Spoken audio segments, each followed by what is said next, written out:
আসসালামু আলাইকুম রহমতুল্লাহি ওয়া বারাকাতুহু। সম্মানিত দর্শক, ডক্টর পিনাকি ভট্টাচার্যকে নতুন করে পরিচয় করিয়ে দেওয়ার দরকার নেই। তাকে কেন্দ্র করে বাংলাদেশের রাজনীতিতে যে সমীকরণগুলো ঘটে যাচ্ছে, তাকে কেন্দ্র করে প্রশাসনে একটা সমীকরণ হয়ে যাচ্ছে।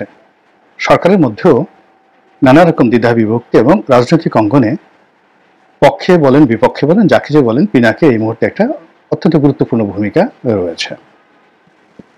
পিনাকি মূলত তার যে অভ্যুত্থান এবং উদয়, সেটা হলো শেখ হাসিনা বিরোধী যে আন্দোলন।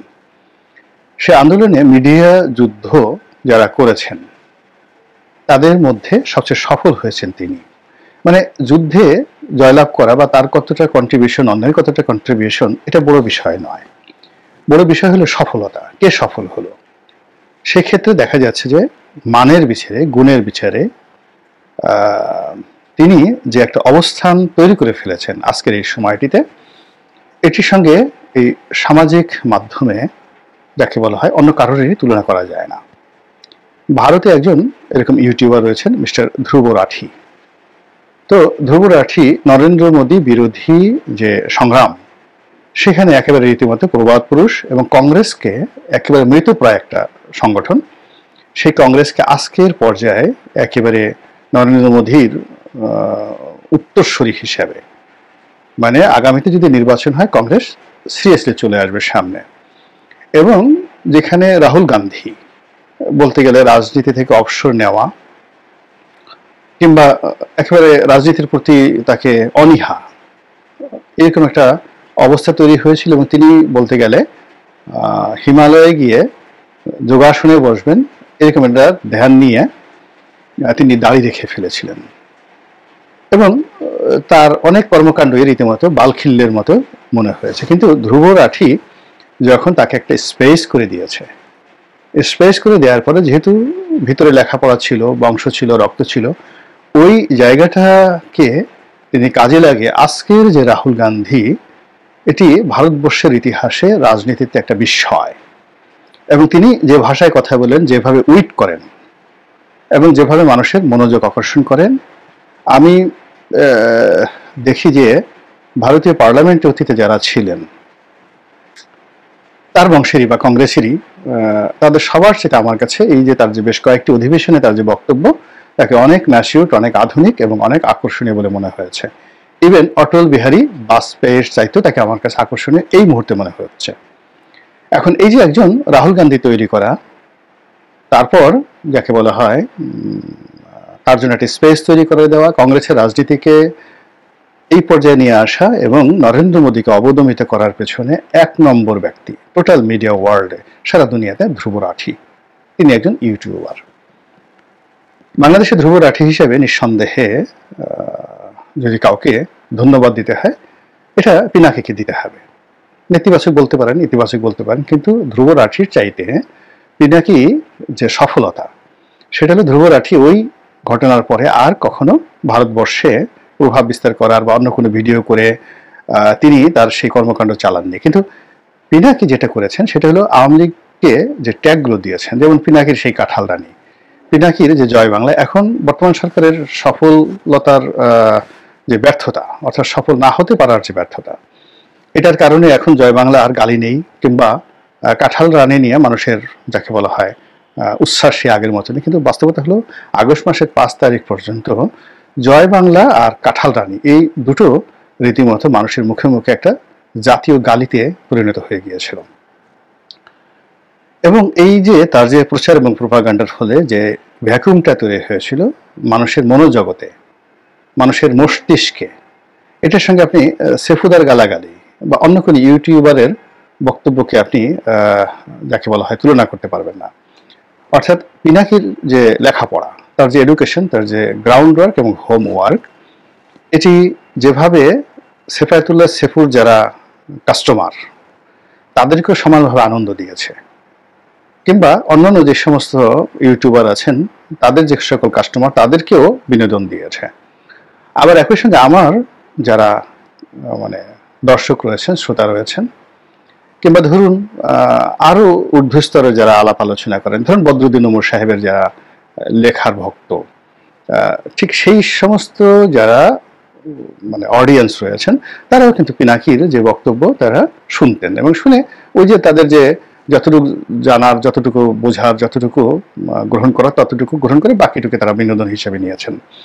ফলে এদেশের যারা সিদ্ধান্ত নেন সেই সিদ্ধান্তের জায়গাগুলোতে বাংলাদেশে হাতে গোনা মানে যে কয়জন ইউটিউবারের বা সোশ্যাল ইনফ্লুয়েন্সারের বক্তব্য মানুষের মস্তিষ্ককে নাড়া দিয়েছে, হৃদয়কে নাড়া দিয়েছে, কাউকে হৃদয় থেকে বের করে দিয়েছে, মস্তিষ্ক থেকে বের করে দিয়েছে এবং কাউকে হৃদয়ের মধ্যে ঢুকিয়েছে, তার মধ্যে পিনাকি নিঃসন্দেহে প্রধানতম, একেবারে প্রধানতম, এতে কোনো যাকে বলে সন্দেহ নেই।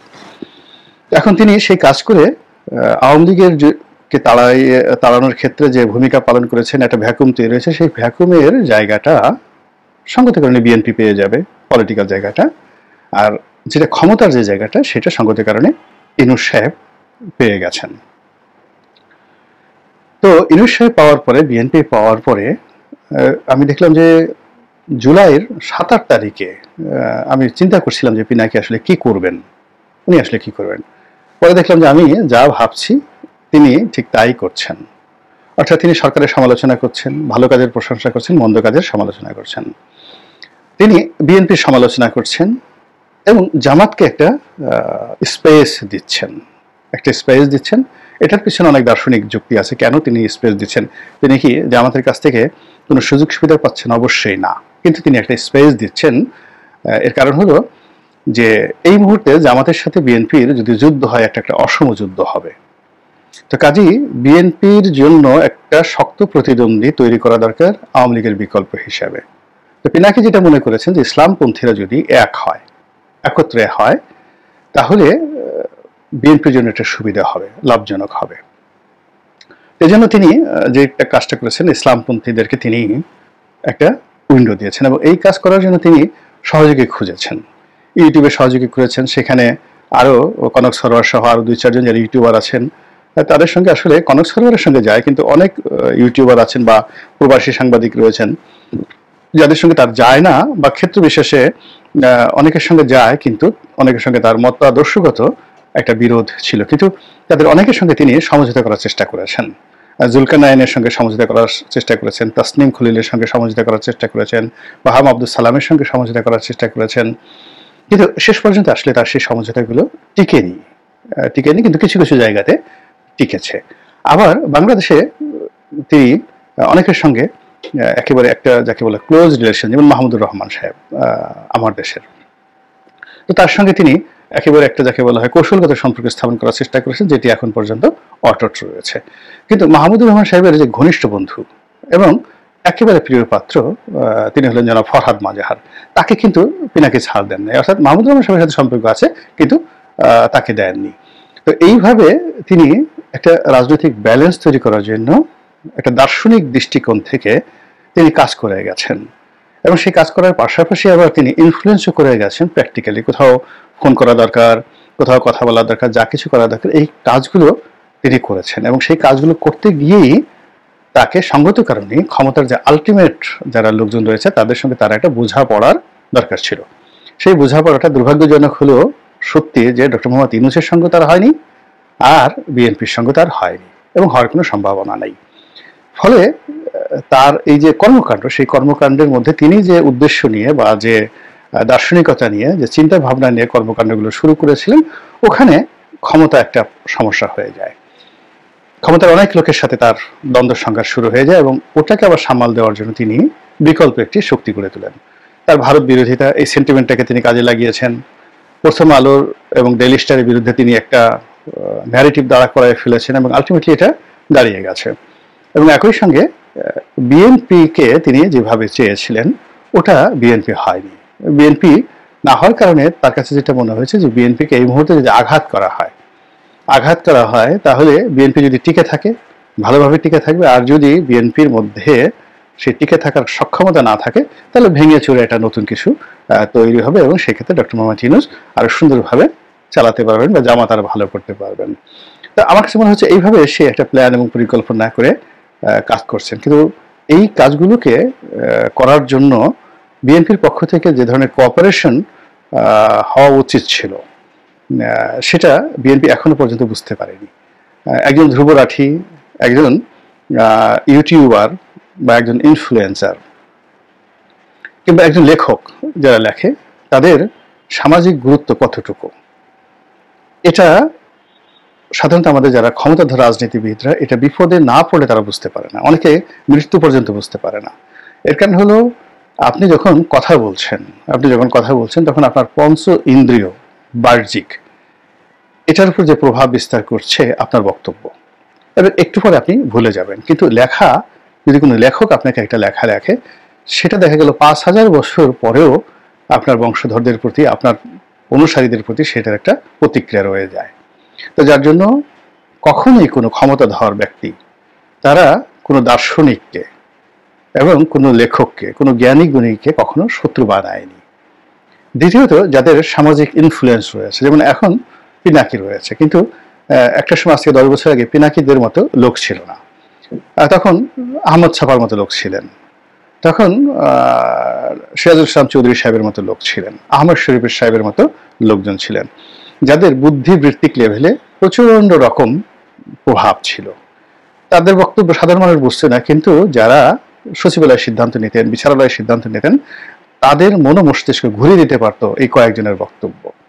তো সেই কারণে এই সমস্ত লোকদের সঙ্গে যারা দ্বন্দ্ব সংঘাত করেছে, তাদের সবার রাজনৈতিক ক্যারিয়ার শেষ হয়ে গেছে, একদম ফিনিশ হয়ে গেছে। তো সেক্ষেত্রে জিয়াউর রহমান সাহেব, এরশাদ সাহেব সামহাও ওনাদের সঙ্গে একটা সুসম্পর্ক স্থাপন করে ফেলেছিলেন, যেটি পরবর্তী জাতীয় পার্টি পারেনি। আবার এখন বিএনপি সেই জিনিসটি একদম পারছে না।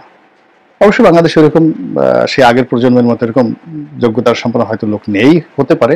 সামহাও নানা কারণে কি হচ্ছে যে বিএনপির সঙ্গে তার একটা দূরত্ব তৈরি হয়ে গেছে। আর খোলামেলা যদি আমি বলি যে একটা মানুষ, সব মানুষই কিন্তু ধন্যবাদ চায়, সব মানুষ কৃতজ্ঞতা চায়, স্বয়ং আল্লাহই তো চায়। আল্লাহ রাসূল স্বয়ং বলেছেন, আম্মা বিনিয়ামতে রব্বিকা ফাহাদ্দিস, আপনার প্রতি যে নিয়ামত দেওয়া হয়েছে তার জন্য আপনি শুকরগুজার করুন।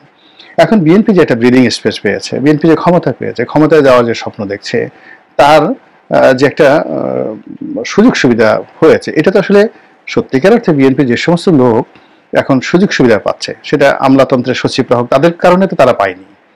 পুলিশের যেই লোকগুলো বড় বড় পদে আছে, তাদের কারণে তো তারা সুযোগ পায়নি।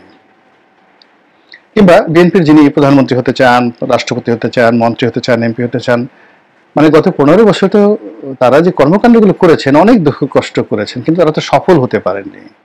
কিন্তু আজকে তাদের এই সফলতা, অথবা তাদের যে অতীতের যত পরিশ্রম, সকল পরিশ্রমকে একীভূত করে এটাকে একটা ম্যাটেরিয়ালাইজ করা, এই করার ক্ষেত্রে যারা ভূমিকা নিয়েছেন, যে কয়জন রাজপথে নিয়েছেন, ইউটিউবে নিয়েছেন, লেখনীতে নিয়েছেন, দেশের বাইরে বসে, সেটা জুলকারনাইন সাইন হোক বা তাসনিম খলিল হোক, যারাই নিয়েছেন তাদের সবাই অন্তত পক্ষে একটা কৃতজ্ঞতা, ধন্যবাদ আশা করতে পারে।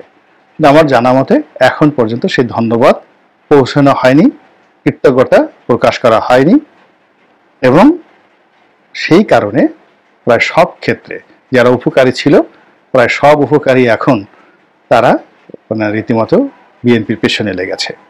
আর বিএনপির যে পিছনে লেগেছে, এটা ঠিক আওয়ামী লীগের মতো এটাকে কোদাল দিয়ে, খুন্তা দিয়ে তারা করছে না। তারা তাদের মতো করে এইভাবে কাজ করছে যে আগামী ১০ বছরে যাতে বিএনপি তার মাথা তুলে দাঁড়াতে না পারে, মিনিমাম 10 ইয়ার্সে, সেইরকম একটা পরিবেশ পরিস্থিতি খুব দ্রুত তৈরি করার জন্য কিন্তু তারা পরিশ্রম করে যাচ্ছে, এবং এই কাজে একেবারে অগ্রগামী ভূমিকা রয়েছে পিনাকি। যদি সে জীবিত থাকে, মরে না যায়, তাহলে তাকে সামাল দেওয়া সত্যিকার অর্থে কঠিন একটা বিষয় বলে আমি মনে করি।